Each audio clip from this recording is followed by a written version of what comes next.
existem atualmente duas causas de exclusão da ilicitude do abortamento. Igualzinho legítima defesa, estado de necessidade, aquelas outras causas genéricas que nós vimos, existem essas duas específicas para o abortamento, que são causas de exclusão do crime, de exclusão de criminalidade. Alguns autores chegam até a dizer o seguinte: não, porque aqui, quando fala não se pune, quer dizer que o médico não é punível. Não, não é verdade.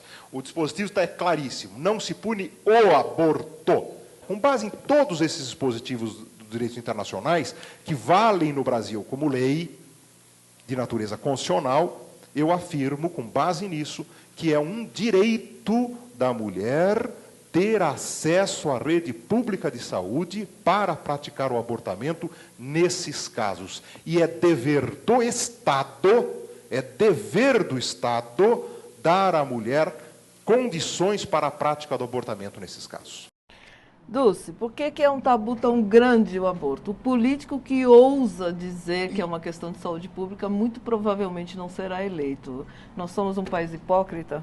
Somos um país altamente hipócrita, porque justamente por isso é que se continua reafirmando essa questão de quem é contra o tratamento do aborto como direito, como os pró-vida, né? Então, quem é contra são os pró-vida e as outras pessoas seriam os pró-morte. Isso é uma falsa discussão. Isso é uma... Fica o bem contra o mal. Exatamente. Né? O estímulo desses dois posicionamentos é justamente para propiciar que esses grupos conservadores tenham peso na hora de influenciar um político ou um partido, alguma situação assim, para eles se colocarem como as pessoas que são boazinhas e as outras são más. Nesse sentido, eles conseguem pressionar e negociar muita coisa favorável a elas mesmas, né? Assim, defender seus direitos, por exemplo, as igrejas, elas têm negociado muito, por exemplo, a questão da terceirização da saúde, tanto os hospitais quanto a saúde mental. Então, assim, as igrejas elas se colocam, né, querem se colocar na sociedade como as instituições que são portadoras da moral pública. Isso não existe, do bem, da verdade. Do bem, da verdade. Quando os movimentos sociais defendem o direito da mulher decidir, também com foco na questão da garantia da saúde e da vida dessa mulher, né? Nenhuma pessoa defende o aborto como método anticoncepcional ou acha que tem que estimular o aborto como uma prática, né? Na verdade, tem que reduzir danos, né? Exatamente. O que o movimento de mulheres e os outros grupos de saúde que defendem um tratamento como um tratamento com uma condição de atender na saúde pública, não criminalizar, é justamente para reduzir a prática do aborto, reduzir a incidência de morte materna e levar essas mulheres, inclusive que não estão usando o método anticoncepcional, a passar a usar alguma coisa para que assim reduza o número de abortos. Ninguém está fazendo disso uma falsa polêmica aí de dizer quem é a favor ou é contra, nem disso não se trata, né? Se trata de fato de discutir no âmbito do direito da mulher de decidir sobre o seu corpo e no âmbito da saúde pública. Decidir sobre o seu corpo, eu queria até perguntar para a Thaís, os movimentos feministas avançaram em tantas coisas, mas não conseguiram avançar na questão dessa legislação sobre o próprio corpo, não é? Isso talvez seja um dos maiores entraves para o movimento feminista, a questão da autonomia, né? Quando a gente fala em saúde pública, o assunto fica talvez até mais palatável, né? Dá para a gente discutir ele enquanto política pública, tudo mais, mas parece que inclusive esse é o maior ponto de conflito com grupos mais conservadores, com a própria igreja, né? Inclusive, eu até estou recuperando a informação me lembrei agora do PNDH3, né? Do Programa de Direitos Humanos, que foi proposto, né? Assim, a partir de várias conferências aqui no país. Conferências de base reuniram propostas de direitos humanos e incluíam, uma delas era a proposta de legalização do aborto no país em respeito à autonomia das mulheres. Essa autonomia deu o que falar, tanto que deu o que falar que foi por pressões religiosas, inclusive de instituições do nosso país, esse trecho do PNDH3 foi retirado. Então, foi a questão da autonomia. Manteve-se a questão da saúde pública. Então, assim, eu acho que é um exemplo bem explícito, né? Mas a autonomia, então, é uma questão da hipocrisia também, que a gente estava comentando, né? Não se reconhece o direito da mulher a exercer sua sexualidade. Isso seria a questão mais de fundo, né? E aí a questão, se ela pode escolher ou não ter um filho, vem com uma questão posterior. Na verdade, ela não poderia nem escolher se ela pode ter uma relação sexual ou não. Então, é mais fundo, né, a questão. Vamos ver mais um vídeo. Em todo o Brasil, apenas 16 hospitais públicos realizam aborto nos casos garantidos pela lei.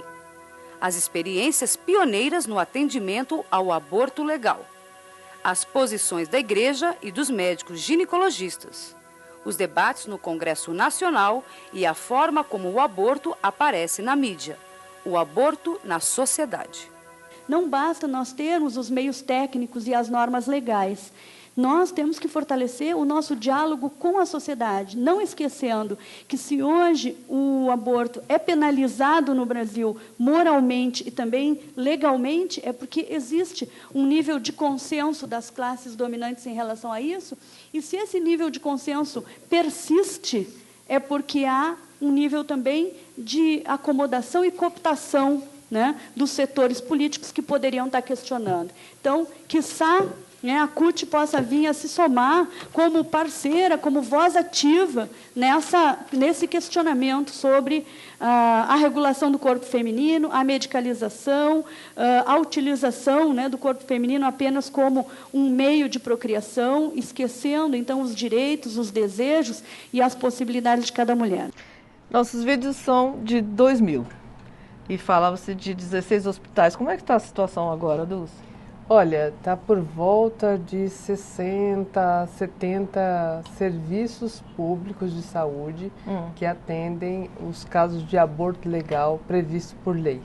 Então, a gente teve um aumento, o Ministério da Saúde teve um investimento importante, né? A partir de 99, que teve a norma técnica normatizando esse atendimento. No entanto, a gente tem aqui no estado de São Paulo um processo de diminuição desse serviço. Por quê? O Hospital Jabaquara, por exemplo, foi o primeiro que começou a atender, inclusive antes da norma do governo federal, ele está sem atender porque não tem profissional. A alegação da prefeitura é que não tem um profissional que queira fazer, né? E a gente tem uma campanha no estado de São Paulo, patrocinada pelo Bispo de Guarulhos, e outros religiosos com uma visão bastante conservadora de fechar os serviços que atendem os casos de aborto legal no estado de São Paulo, né? Que são em decorrente de estupro, né? A gravidez quando decorre de estupro ou quando coloca em risco, gravidez de risco. Risco de morte da mulher. E agora, nós temos, a partir de abril, temos também a possibilidade da mulher interromper quando há uma gravidez de anencefalia, que também ainda não está regulamentado, mas já era atendido quando os juízes autorizavam essa possibilidade. Sim. De qualquer forma, assim, é muito importante a gente dizer que, em qualquer caso, até no caso de risco de vida da mulher, ela só vai interromper a gravidez se ela quiser, ela não é obrigada. Ninguém é obrigado a nada, né? Ela não é obrigada. E é muito importante a gente dizer que esse está previsto na saúde, no Ministério da Saúde, como uma norma. Sim. E que todo hospital, na verdade, deveria atender. Vamos ver mais um vídeo, daqui a pouco a gente continua conversando. Nós somos favoráveis ao aborto nas duas situações previstas em lei, quer sejam nos casos de estupro e quando ocorre risco de vida à mãe. Então, essas duas indicações estão previstas na lei, mas, infelizmente, então aqui entra um pecado do Estado em geral, seja do Estado federal, do Estado estadual e do Estado municipal, em oferecer condições para que essa lei possa ser cumprida. No caso de estupro, por exemplo, quando ela consegue autorização, ela não tem um local onde possa interromper a gravidez. seja por problemas das instituições, dos profissionais de saúde, dos médicos mais especificamente, que por problemas de fórum íntimo, de fórum religioso, de fórum moral, não realizam o procedimento. Nós sabemos, existem situações onde o concepto não tem condições de sobrevivência. Ou seja, que o feto tem malformações graves, tem doenças genéticas graves, incompatíveis com a vida. Então, nós acreditamos que nessa eventualidade, a interrupção da gestação deveria também ser permitida. Eu queria voltar um pouquinho. Essa discussão toda, vocês acham que está mais restrito aos centros urbanos? E como é que chega a questão do aborto no chamado Brasil profundo, nas comunidades e tal? Como é que é isso?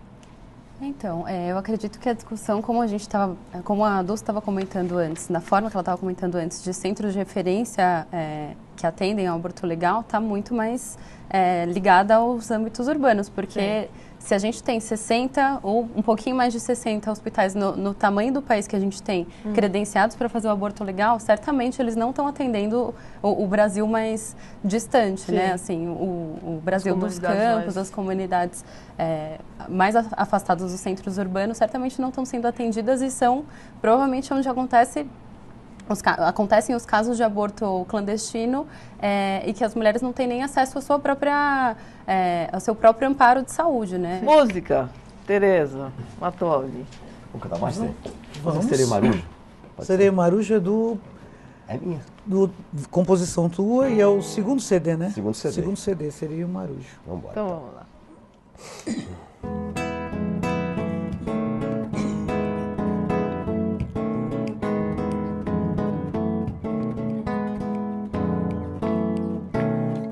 Sereia não para de cantar, sereia quer me levar pro mar. Sereia,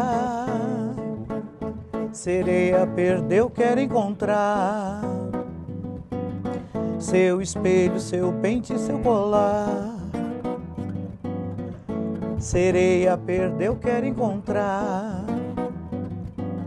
seu espelho, seu pente, seu colar. Marujo se encantou com a sereia, deixou seu navio encalhar na areia. Marujo se encantou com a sereia, deixou seu navio encalhar na areia. Sereia, sereia, sereia, para esta sereia não há encanto que chega. Quis pegar o marujo, mas ela que foi pegar. Só que eu não entendi se a sereia pegou o marujo ou o marujo pegou a sereia. Sereia, sereia, sereia, sereia. O marujo pegou um baú de tesouro. Tinha um pente, um espelho e um colar de ouro. Tinha um pente, um espelho e um colar de ouro. O marujo encalhou o navio na areia. O marujo encalhou o navio na areia. E ficou encantado com a voz da sereia. E ficou encantado com a voz da sereia. Sereia, sereia, sereia, sereia.